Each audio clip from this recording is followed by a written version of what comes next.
Մանասյան քիչ առաջ, մոտավորապես 1 ժամ առաջ Նորքի քաղաքապետարանում քաղաքապետի մասնակցությամբ եւ ոչ միայն ծեծկռտուք է տեղ ունեցել, արդյոք դուք տեղյակ մարդու իրավունքների պաշտպանի գրասենյակը ինչ է արել եւ նշեմ, որ այն քաղաքացին, ով ծեծկռտուքի է ենթարկվել, նրան վերևան են ենթարկել ոստիկանության բաժին։ Շնորհակալ եմ հարցադրման համար, ճիշտն ասած կառավարության նիստին էի, ենթադրում եմ, որ ինքս այդ պատճառով չեմ հասցրել ծանոթանալ տեղեկատվությանը,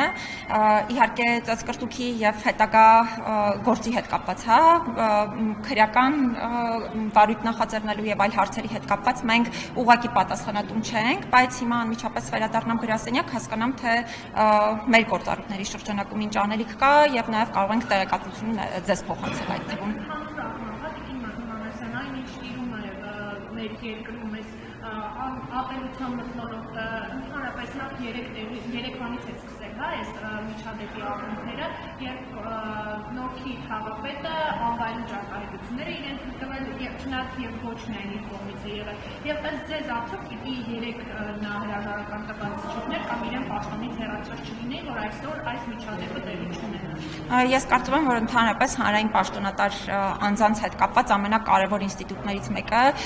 նրանց էթիկայի եւ բարեվարկության գնահատման ինստիտուտն է, որը միանշանակ չեմ ասի, որ Հայաստանում գոյություն չունի, միանշանակ կան առանձին մարմիններ, որոնք զբաղվում են այս հարցերով, ըստ էության մարդու իրավունքների պաշտպանի հաստատությունը չէ այն մարմինը, որը զբաղվում է պաշտոնատար անձանց էթիկայի հետ կապված հարցերով, բայց նաեւ համարում եմ, որ այս ինստիտուտը Հայաստանում բավարար չափով կայացած չէ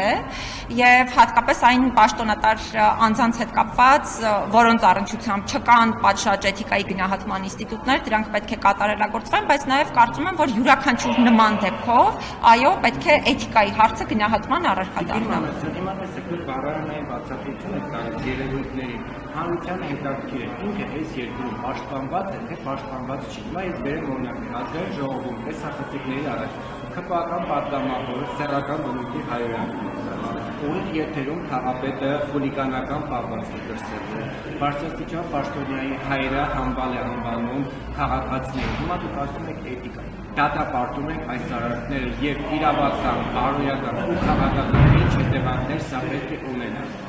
Հայլակ ջան, չգիտեմ, ինչքանով էր գնահատականը բարարանային լինելու կամ չլինելու հետ կապված եւս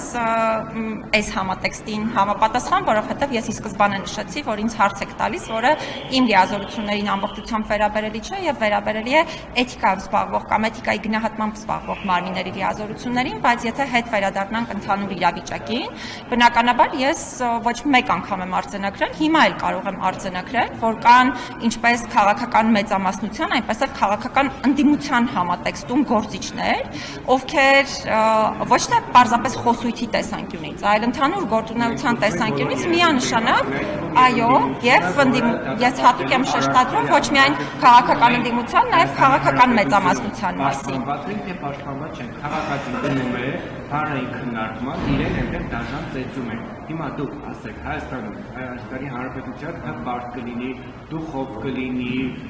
հերոս կլինի քաղաքացին պաշտպանված է։ Ես բազմիցս եմ նշել, որ Հայաստանի Հանրապետության բոլոր քաղաքացիների իրավունքների պաշտպանության առումով Հայաստանում խնդիրները բազմաթիվ են եւ այդ խնդիրները ոչ թե մի հարթությանն են վերաբերելի, դրանք վերաբերելի են տարբեր հարթությունների, տարբեր մակարդակների, տարբեր խնդիրների ու դրանք պետք է լուծումներ ստանան եւ այսպես ասեմ նաեւ պատահական չի թե իմ տարեկան հաղորդման, թե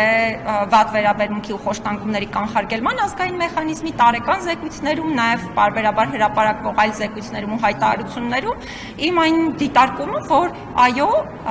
չափազանց շատ են իրավունքների պաշտպանության բնագավառում խնդիրները եւ դրանք պետք է լուծումներ ստանան։ Շատ ավելի մանրամասն այդ բոլոր խնդիրներին անդրադարձ մշտապես կատարվում է։ Նորքի քաղաքապետը լավ է արել, վատ է արել, ասեք, դատապարտում եք, այդ բառը ասեք։ Հայլակ ջան, ես արդեն հարցին պատասխանեցի, որ ես ըստ էության չեմ հասցրել այդ միջադեպի վերաբերյալ տեղեկատվությանը, չէ, կարիք չկա ցույց տալ, ես նաեւ խոստացա, որ հենց անմիջապես կվերադառնամ գրասենյակ ուսումնասիրենք եւ բնականաբար ձեզ հետ կապի մեջ կլինենք, կարծում եմ իմ եւ մեր հաստատության հետ կապի առումով պետք է որ խնդիր չլինի, վստահաբար մենք անմիջապես նաեւ կփոխանցենք տեղեկատվություն մեր անելիքի հետ կապված։ Ես եմ շնորհակալ։